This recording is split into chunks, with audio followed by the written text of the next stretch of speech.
नमस्कार साथीहरू, PSC preparation क्लासमा यहाँहरूलाई स्वागत छ। साथीहरू, पिएससी प्रिपरेसन क्लासमा आज हामी खरिदारको सेकेन्ड पेपरको साइन्स विषय अन्तर्गत रही छलफल गर्नेछौँ। यस क्रममा आज हामी साइन्सको 1.2 हाम्रो वरपरका भौतिक गतिविधि सम्बन्धी केही प्रश्नहरू पढ्नेछौँ। प्रकाश कुनै सतहमा ठक्कर खाई फर्केर पहिलेको माध्यममा नै जाने प्रक्रियालाई के भनिन्छ? प्रकाशको परावर्तन। प्रकाश एक माध्यमबाट अर्को माध्यममा जाँदा बाँकिएर जाने प्रक्रियालाई के भनिन्छ? प्रकाशको आवर्तन। हावामा प्रकाशको वेग कति हुन्छ? 3 × 10⁸ मिटर प्रति सेकेन्ड। काँचमा प्रकाशको वेग कति हुन्छ? 2 × 10⁸ मिटर प्रति सेकेन्ड। हावाबाट प्रकाश काँचमा जाँदा काँचको रिफ्र्याक्टिभ इन्डेक्स कति हुन्छ? 1.5। हावाबाट प्रकाश पानीमा जाँदा पानीको रिफ्र्याक्टिभ इन्डेक्स कति हुन्छ? 1.33। हिराको रिफ्र्याक्टिभ इन्डेक्स कति हुन्छ? 2.42। केन्द्रीकरण अर्थात् कन्भर्जिङ ऐना भनेको के हो? कन्भेक्स ऐना। विकेन्द्रीकृत ऐना भनेको के हो? कन्केभ ऐना। स्नेलको नियम के हो? sin I/sin R। प्रकाश सघन माध्यमबाट विरल माध्यममा जाँदा आवर्तित कोण 90 डिग्री भएको अवस्थाको आवर्तित कोण केलाई भनिन्छ? चरम कोण। पानीको चरम कोण कति हुन्छ? 49 डिग्री। काँचको चरम कोण कति हुन्छ? 42 डिग्री। हिराको चरम कोण कति हुन्छ? 24 डिग्री। प्रकाशको सेतो किरण 7 वटा रङमा छुट्टिने प्रक्रियालाई के भनिन्छ? प्रकाशको विच्छेदन। TIR भनेको के हो? Total internal reflection. मिराज भनेको के हो? भ्रमात्मक पानीको दृश्य। मिराज देख्नको कारण के हो?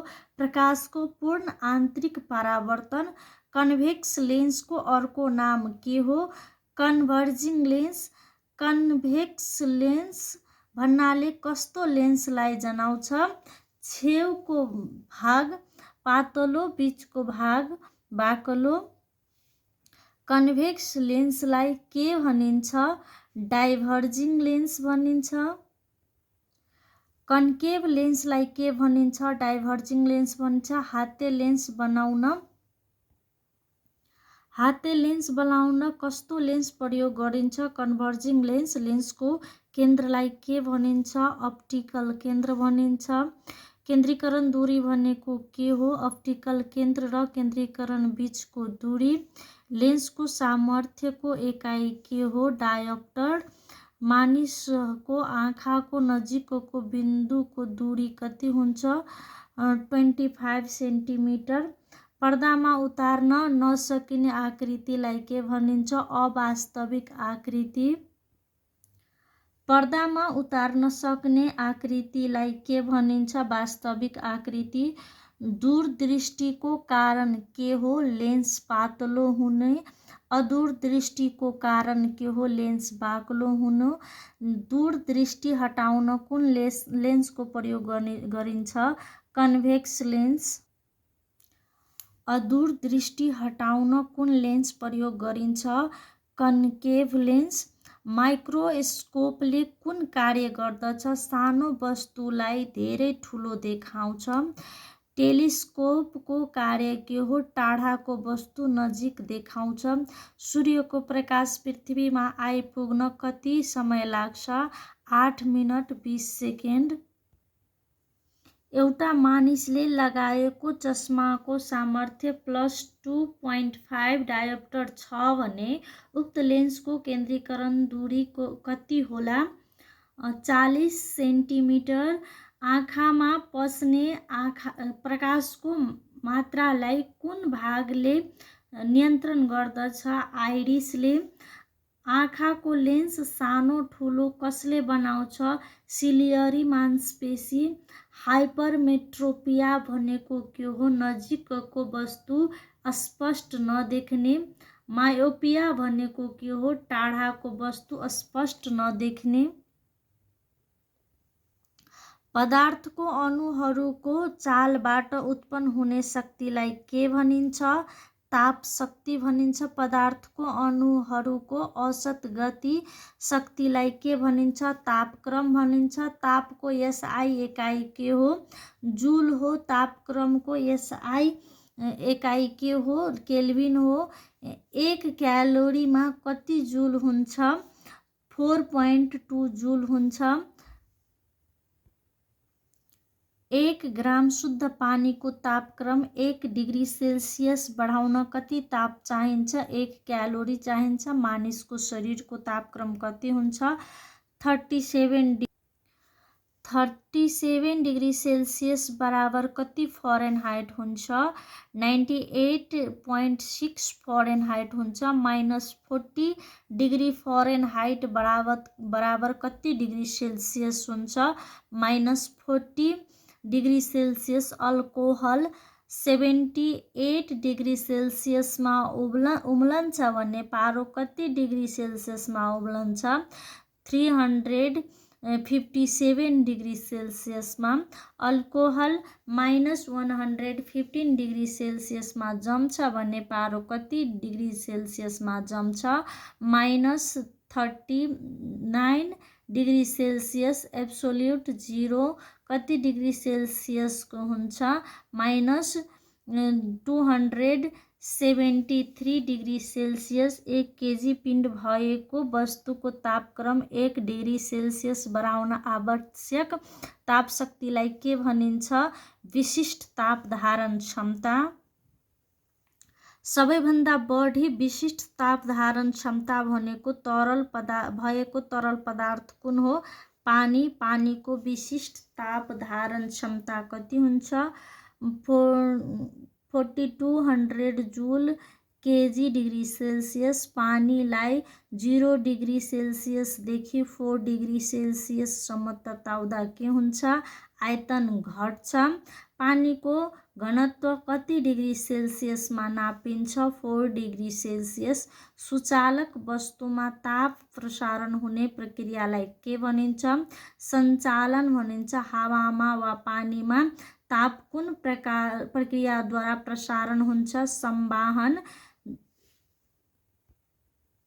बिना माध्यम ताप प्रसारण हुने प्रक्रिया कुन हो? विकिरण। स्ट्यान्डर्ड वायुमण्डलीय चापको मान कति हुन्छ? 760 mmHg। अल्कोहल थर्मोमिटर कहाँ प्रयोग गरिन्छ? अति ठन्डा भएको ठाउँमा। विशिष्ट ताप धारण क्षमताको इकाइ के हो? जूल पर केजी डिग्री सेल्सियस। कुन तरङ्गलाई यान्त्रिक तरङ्ग भनिन्छ? ध्वनि तरङ्ग भनेको के हो? लङ्गिट्युडनल तरङ्ग। कम्पनको दिशा र तरङ्ग प्रसारणको दिशा एउटै हुन तरङ्ग कुन हो?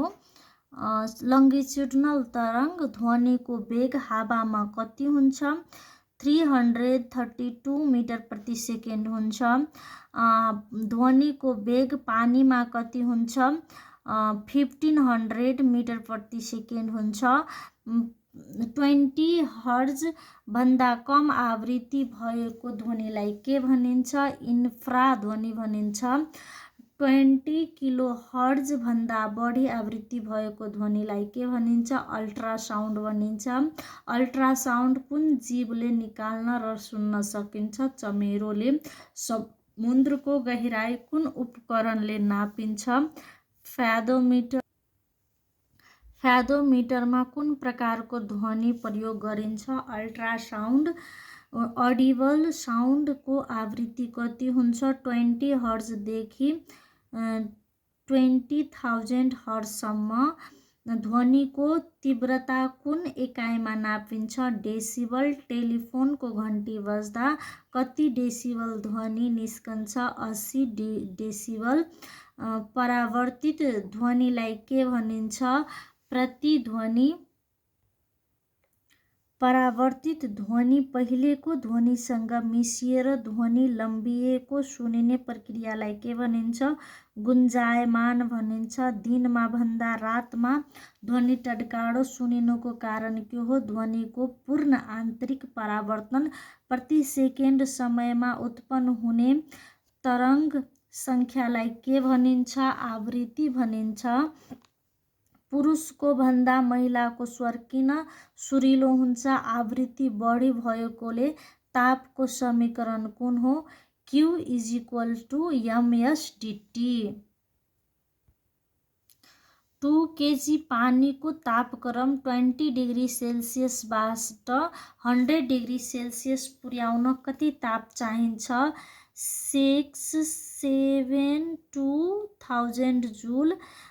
जाडोको समयमा 4 डिग्री सेल्सियस तापक्रमको 20 लिटर पानी नुहाउनको लागि तताउँदा 34 डिग्री सेल्सियससम्म पुर्याउन कति ताप शक्ति चाहिन्छ?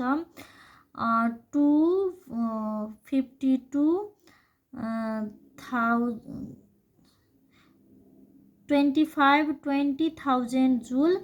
प्रकाश तरङ्ग कस्तो तरङ्ग हो? विद्युत चुम्बकीय तरङ्ग। रुखको पात हल्दा कति डेसिबल ध्वनि निस्किन्छ? 10 डेसिबल।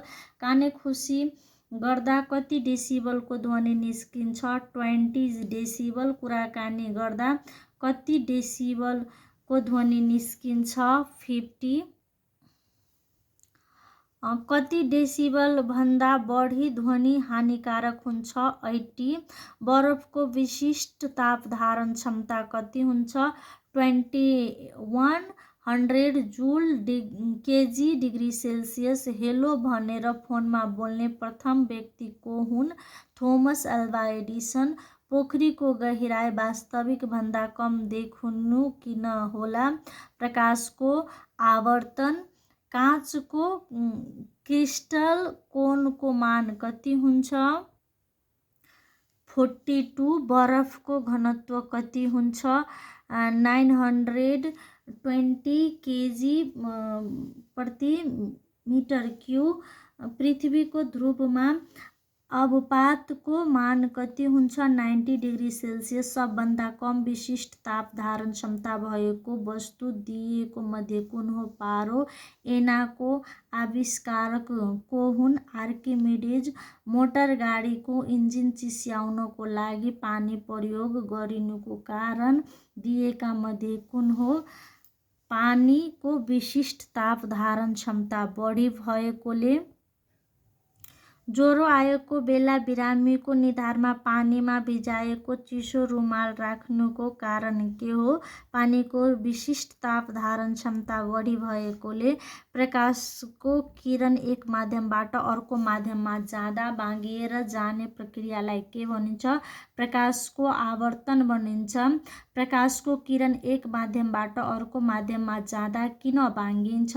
गति परिवर्तन हुने भएकाले। प्रकाशको किरण विरल माध्यमबाट सघन माध्यममा जाँदा नर्मलबाट कता जान्छ? नर्मलतिर। रिफ्र्याक्टिभ इन्डेक्सको सङ्केत के हो? म्यू। पोखरीको गहिराई वास्तविक भन्दा कम देखिन्छ किन? प्रकाशको आवर्तन। म्यू पत्ता लगाउने सूत्र दिएका मध्ये कुन हो? Mu = sin I/sin R। बीचको भाग बाक्लो र किनारको भाग पातलो भएको लेन्सलाई के भनिन्छ? कन्भेक्स लेन्स भनिन्छ। बीचको भाग पातलो र किनारको भाग बाक्लो भएको लेन्सलाई के भन्छ? कन्केभ लेन्स भनिन्छ। केन्द्रीकरण दूरीबाट लेन्सको अप्टिकल केन्द्रसम्मको दूरीलाई के भनिन्छ? केन्द्रीकरण दूरी भनिन्छ। लेन्सको सामर्थ्य निकाल्ने सूत्र कुन हो? 1/f। कन्केभ लेन्सको सामर्थ्य कस्तो हुन्छ? नेगेटिभ। कन्भेक्स लेन्सको सामर्थ्य कस्तो हुन्छ? पोजिटिभ। लेन्सको सामर्थ्यको एकाइ के हो? डायोप्टर। आकृतिको लम्बाइ वा उचाइ र वस्तुको लम्बाइ वा उचाइको अनुपातलाई के भनिन्छ? विस्तृति भनिन्छ। विस्तृतिको एकाइ के हो? एकाइ हुँदैन। अदूर दृष्टिको कमजोरी सुधार गर्न कस्तो लेन्सको प्रयोग गर्नुपर्छ? कन्केभ। कुनै मानिसको नेगेटिभ सामर्थ्य लेखिएको चस्मा लगाइएको छ भने उसको चस्मामा प्रयोग गरिएको लेन्स कन्केभ हो। एउटा मानिसको चस्माको सामर्थ्य 5 डायोप्टर छ भने केन्द्रीकरण दूरी कति होला? 20 सेन्टिमिटर। वस्तुमा भएको अणुहरूको गतिशक्तिको योगलाई के भनिन्छ? तापशक्ति। तापको सिजियस एकाइ के हो? क्यालोरी हो। 1 ग्राम शुद्ध पानीको तापक्रम 1 डिग्री सेल्सियस वृद्धि गर्न आवश्यक ताप शक्तिलाई के भनिन्छ? 1 क्यालोरी भनिन्छ। पानीको घनत्व कति डिग्री सेल्सियसमा सबैभन्दा बढी हुन्छ? 4 डिग्री सेल्सियस। चिसो वा तातोपनको मापन भन्नाले के बुझिन्छ? तापक्रम। सूर्यको ताप पृथ्वीमा आइपुग्दा हुने तापको प्रसारणलाई के भनिन्छ? विकिरण भनिन्छ। कुनै पनि वस्तुको तापको परिमाण र त्यस वस्तुमा भएको तापक्रमको परिवर्तनको सम्बन्ध कस्तो हुन्छ? समानुपातिक हुन्छ। गाडीको इन्जिन चिस्याउन के को प्रयोग गरिन्छ? पानी। अल्कोहलको जम्ने बिन्दु कति होला? -115 डिग्री सेल्सियस फरेनहाइट। स्केलको तल्लो र माथिल्लो बिन्दु कति हुन्छ? तल्लो 32 र माथिल्लो 212 फरेनहाइट। गुन्जयमान हुन ध्वनिको स्रोत र परावर्तन हुने सतह बीचको दूरी कति हुन्छ? 17 मिटरभन्दा कम। प्रतिध्वनि हुन ध्वनिको स्रोत र परावर्तन हुने सतह बीचको दूरी कति हुनुपर्छ? 17 मिटरभन्दा बढी। अल्ट्रासाउन्डको प्रयोग के को लागि गरिन्छ? शरीरका भित्र भागको रोग पत्ता लगाउन, समुद्रको गहिराई नाप्न। घनत्व बढी भएको ग्यासमा ध्वनिको वेग कस्तो हुन्छ? कम हुन्छ। महिलाको स्वरको आवृत्ति करिब कति किलोहर्ज हुन्छ? 8.5 हुन्छ। पुरुषको स्वरको आवृत्ति कति हुन्छ? 6.5 हुन्छ। कुन जीवले अल्ट्रासोनिक ध्वनि निकाल्न सक्दैन तर सुन्न सक्छ? कुकुर, बिरालो। भूकम्पको तरङ्ग कस्तो तरङ्ग हो? सबसोनिक। महिला र पुरुषमध्ये कसको स्वरमा बढी तीक्ष्णता हुन्छ? महिला। ध्वनिको तीव्रताको एकाइ डेसिबल बढेपछि त्यसको तीव्रता कति हुन्छ? 10 गुणा। 1 किलो हर्जमा कति हर्ज हुन्छ? 1000 हर्ज हुन्छ। 1 मेगा हर्जमा कति किलो हर्ज हुन्छ? 1000 किलो हर्ज हुन्छ। ध्वनिको वेग निकाल्ने सूत्र कुन हो? V = F × lambda. जेट प्लेनको ध्वनि कति डेसिबलको हुन्छ? 140 डेसिबल। पोखरीमा उत्पन्न हुने तरङ्ग कस्तो प्रकृतिको तरङ्ग हो? ट्रान्सभर्स। ध्वनि प्रसारण हुने माध्यमका कणहरू कम्पन र तरङ्ग प्रसारणको दिशामा छ भने त्यस्तो तरङ्गलाई के भनिन्छ? ट्रान्सभर्स भनिन्छ। ध्वनि प्रसारण माध्यमका कणहरूको कम्पन र तरङ्ग प्रसारणको दिशा एउटै छ भने त्यस्तो तरङ्गलाई के भनिन्छ? लङ्गिट्युडनल। ध्वनि प्रसारण हुन के को आवश्यक पर्छ? माध्यम। सूर्यका सेतो प्रकाश प्रिज्मद्वारा विच्छेदन हुने कारण कुन हो? सघन माध्यममा रङ्गीन किरणहरूको आवर्तित कोण फरक फरक भएकोले। ध्वनि तरङ्गको वेग सबैभन्दा बढी कुनमा हुन्छ? ग्रेनाइटमा हुन्छ। काँचको माध्यममा प्रकाशको गति कति हुन्छ? 2 × 10⁸ मिटर प्रति सेकेन्ड। स्ट्यान्डर्ड वायुमण्डलीय चापको मान कति हुन्छ? 760 mmHg। हावा र काँचमा प्रकाशको वेग क्रमशः 3 × 10⁸ मिटर प्रति सेकेन्ड र 2 × 10⁸ मिटर प्रति सेकेन्ड छ भने काँचको रिफ्र्याक्टिभ इन्डेक्स कति होला? 1.5। कुन किरणको कारणले गर्दा घाममा बस्दा छाला पोल्छ? इन्फ्रारेड रे। केन्द्रीकरण दूरी 1 मिटर भएको लेन्सको सामर्थ्य कति हुन्छ? 1 डायोप्टर। हाइपरमेट्रोपिया रोग केसँग सम्बन्धित छ? फोक्सो। प्रकाशको वर्णपटमा कुन रङको विकिरणको तरङ्ग लम्बाइ बढी हुन्छ? रेड। 0°C तापक्रममा ध्वनिको वेग पानीमा कति हुन्छ? 1500 मिटर प्रति सेकेन्ड हुन्छ। समुद्रको गहिराई नाप्ने उपकरण कुन हो? फ्याथोमिटर। मिराज देखिनुको कारण प्रकाशको टोटल इन्टर्नल रिफ्लेक्सन हो। साथीहरू, आजलाई यति नै। लाइक, कमेन्ट एन्ड सब्सक्राइब गर्दै गर्नुहोला। धन्यवाद।